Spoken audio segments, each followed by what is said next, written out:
Prime minister ने किया Calgary का दौरा। रेड एफएम ते पहुंचे होया भरपूर स्वागत। कैलगरी दे नाल लगदे चेस्टरमीयर विच एक घर नूं लगी अग विच 2 परिवारां दे 7 जीआं दी दर्दनाक मौत। अल्बर्टा ਅਤੇ ਫੈਡਰਲ ਸਰਕਾਰਾਂ ਵੱਲੋਂ ਲੋਕਾਂ ਨੂੰ कोविड-19 ਇਨਫੈਕਸ਼ਨ ਤੋਂ ਬਚਾਉਣ ਵਾਸਤੇ ਲਿਆਂਦੀਆਂ ਗਈਆਂ ਐਪਸ ਹੋਈਆਂ ਫਲॉप। ਕੋਈ ਨਤੀਜਾ ਨਹੀਂ ਦੇ ਸਕੀਆਂ, ਲੱਖਾਂ ਡਾਲਰਸ ਦਾ ਨੁਕਸਾਨ। ਅਤੇ ਇਮੀਗ੍ਰੇਸ਼ਨ ਪਾਲਿਸੀ ਵਿੱਚ ਕੀਤਾ ਗਿਆ ਇੱਕ ਹੋਰ ਅਹਿਮ ਬਦਲਾਅ। ਕੁਝ ਹਾਲਾਤ ਵਿੱਚ ਮੈਡੀਕਲ ਐਗਜ਼ਾਮ ਤੋਂ ਮਿਲੀ ਛੋਟ। ਤੁਸੀਂ ਵੇਖ ਰਹੇ ਹੋ ਖਬਰਸਾਰ ਹਫਤਾਵਾਰ ਤੇ ਮੈਂ ਹਾਂ ਰਿਸ਼ੀ ਨਾਗਰ।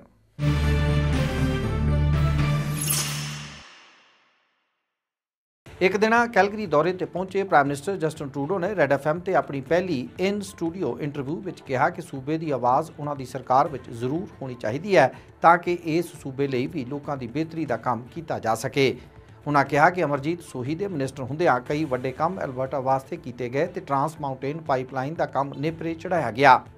Buying the Trans Mountain Pipeline and getting it built happened because we had Amarjeet Sohi around our cabinet table fighting for that and pushing for that. Prime minister Trudeau ने स्पष्ट कहा कि उन्होंने इस दौरे का आने वाली संभावित फैडरल चोणां नाल कोई संबंध नहीं है, सगों वो अपने वादे मुताबिक काम करने लई इत्थे पहुंचे सन। It shows that you are in a election campaign mode. Actually, it doesn't. It shows that we are getting things done.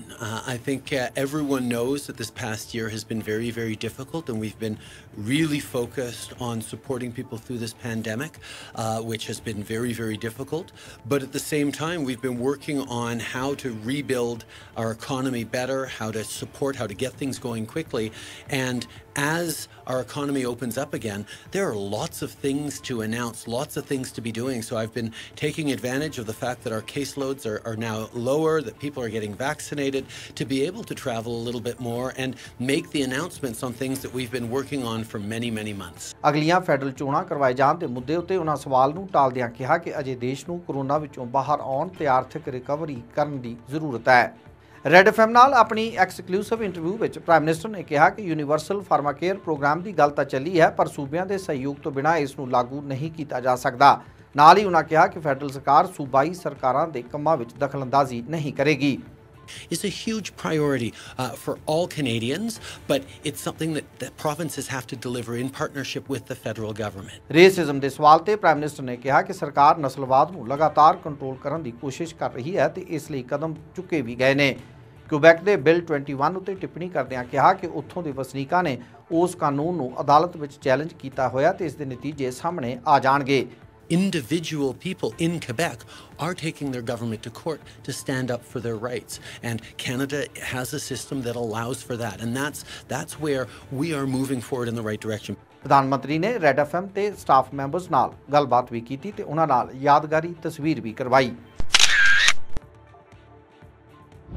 2 जुलाई वाले दिन तड़कसार 2:30 बजे के करीब कैलगरी के नाल लगते शहर चेस्टरमीयर की ओकमीयर कम्यूनिटी में एक घर नूं अग लग जाण कारण 2 परिवारां दे 7 जीआं की दर्दनाक मौत हो जाने की खबर है।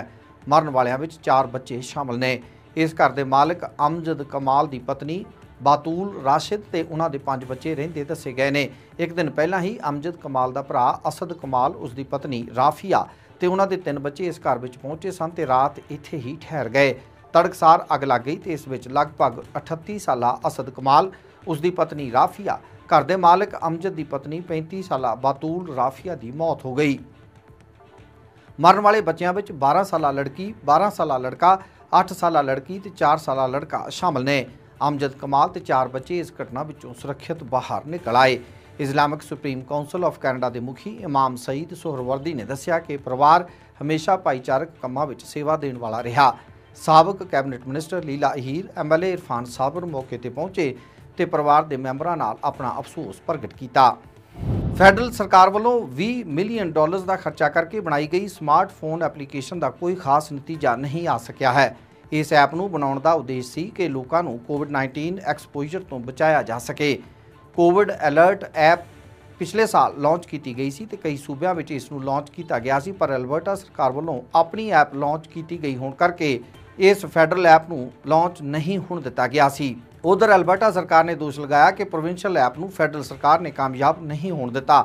इसे अड़फस विच देश भर विच 30 मिलियन लोकां विचों सिर्फ 66 लाख लोकां ने ही फैडरल ऐप नूं डाउनलोड किया ते उस राहीं आउण वाले नतीजिਆਂ ने निराश किया है। ਡਿਜੀਟਲ ਹੈਲਥ ਕੇਅਰ ਮਾਹਿਰਾਂ ਦਾ ਕਹਿਣਾ ਹੈ ਕਿ ਫੈਡਰਲ ਐਪ ਵੀ ਕਿਸੇ ਆਸ ਉਮੀਦ ਤੇ ਖਰੀ ਨਹੀਂ ਉਤਰ ਸਕੀ ਤੇ ਸਰਕਾਰ ਦਾ ਇਸ ਉੱਪਰ $20 ਮਿਲੀਅਨ ਦਾ ਆਇਆ ਖਰਚ ਫਿਜ਼ੂਲ ਚਲਿਆ ਗਿਆ ਹੈ।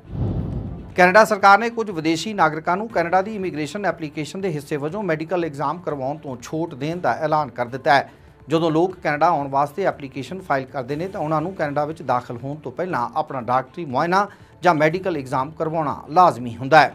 ਨਵੀਂ ਨੀਤੀ ਦੇ ਤਹਿਤ ਜਿਹੜੇ ਵਿਦੇਸ਼ੀ ਨਾਗਰਿਕਾਂ ਨੇ ਕੈਨੇਡਾ ਵਿੱਚ ਰਹਿੰਦਿਆਂ ਆਪਣੀ ਪਰਮਾਨੈਂਟ ਰੈਜ਼ੀਡੈਂਸੀ ਲਈ ਐਪਲੀਕੇਸ਼ਨ ਦਿੱਤੀ ਹੈ ਤੇ ਇਮੀਗ੍ਰੇਸ਼ਨ ਮੈਡੀਕਲ ਐਗਜ਼ਾਮ ਪੂਰਾ ਨਹੀਂ ਕਰਵਾਇਆ ਹੈ ਜਾਂ ਜਿਨ੍ਹਾਂ ਦਾ ਮੈਡੀਕਲ ਐਗਜ਼ਾਮ ਪਿਛਲੇ 5 ਸਾਲਾਂ ਦੌਰਾਨ ਹੋ ਗਿਆ ਹੈ ਤੇ ਉਹਨਾਂ ਨੂੰ ਕਿਸੇ ਤਰ੍ਹਾਂ ਦੀ ਕੋਈ ਖਤਰਨਾਕ ਬਿਮਾਰੀ ਨਹੀਂ ਹੈ ਜਿਹੜੀ ਦੂਜਿਆਂ ਨੂੰ ਹੋ ਸਕਦੀ ਹੋਵੇ, ਜਾਂ ਜਿਹੜੇ ਲੋਕ ਪਿਛਲੇ 1 ਸਾਲ ਦੌਰਾਨ ਕੈਨੇਡਾ ਤੋਂ 6 ਮਹੀਨੇ ਤੋਂ ਵੱਧ ਅਰਸੇ ਤੋਂ ਬਾਹਰ ਨਹੀਂ ਰਹੇ, ਉਹਨਾਂ ਨੂੰ ਮੈਡੀਕਲ ਐਗਜ਼ਾਮ ਤੋਂ ਛੋਟ ਦਿੱਤੀ ਜਾ ਸਕਦੀ ਹੈ। ਇਹ ਛੋਟ 28 ਦਸੰਬਰ 2021 ਤੱਕ ਰਹੇਗੀ। ਇਹ ਸਨ ਇਸ ਹਫ਼ਤੇ ਦੀਆਂ ਕੁਝ ਮੁੱਖ ਖਬਰਾਂ। ਅਗਲੇ ਹਫ਼ਤੇ ਫਿਰ ਮਿਲਾਂਗੇ। ਤਦ ਤੱਕ ਲਈ ਰਿਸ਼ੀ ਨਾਗਰ ਨੂੰ ਦਿਓ ਇਜਾਜ਼ਤ।